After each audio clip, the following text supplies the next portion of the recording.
My earliest memories of desire are those from Lahore in undivided India. The next thing I remember is our family trying to escape with our lives during the partition of India in 1947. We were fleeing to Delhi amidst talk of death. Partition was a bad deal for everyone, but it was the only one feasible. It was the creation of a few privileged men without the consent of the people. In the end, Muhammad Ali Jinnah, the bad boy, was sent off with a moth eaten state, while the Congress got what it wanted but continued to complain that they were robbed of their cherished dream of united India.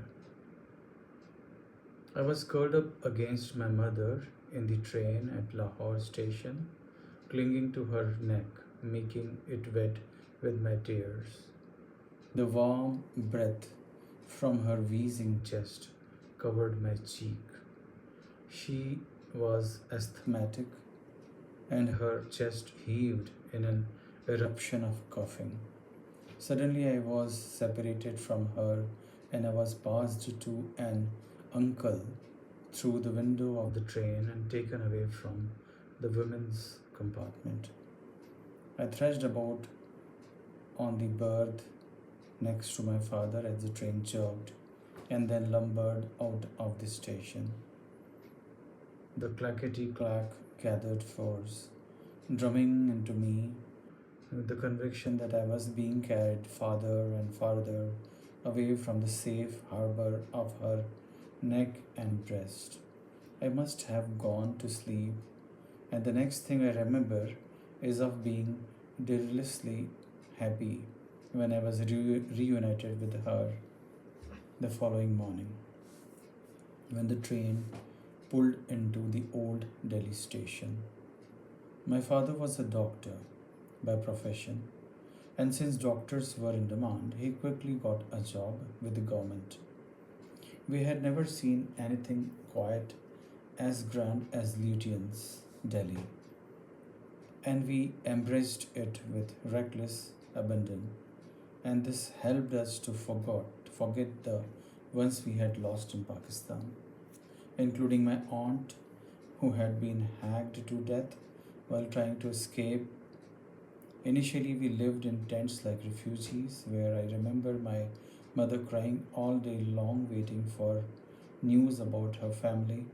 Soon, however, we shifted to one of the newfangled, newfangled colonies built by the Public Works Department that came up in South Delhi to house middle level officials. Our whitewashed flat was situated near India Gate. I was put in an English missionary school run by the Christian Brothers, and it taught me early on to deny desire, linking it with guilt and shame. I cried on the first day when my mother left me in the headmaster's office. He took me to class 1, where I stood shyly behind the door, refusing to go in. The boys were half asleep when we entered, but everyone jumped up when they saw the head. I was shorter than the others, and my hair was cut square, parted in the middle like a peasant's. I was ill at ease in a new shirt that my mother had bought the day before. It pinched under my arms, my ill fitting khaki shorts braced up tight around my thighs. On my feet were sturdy new Bata shoes, which marked our middle class status. The boys began to go over the lesson. I listened intently, sitting at the back, not daring even to cross my legs, ignoring the paper airplanes that flew past and landed periodically at my feet.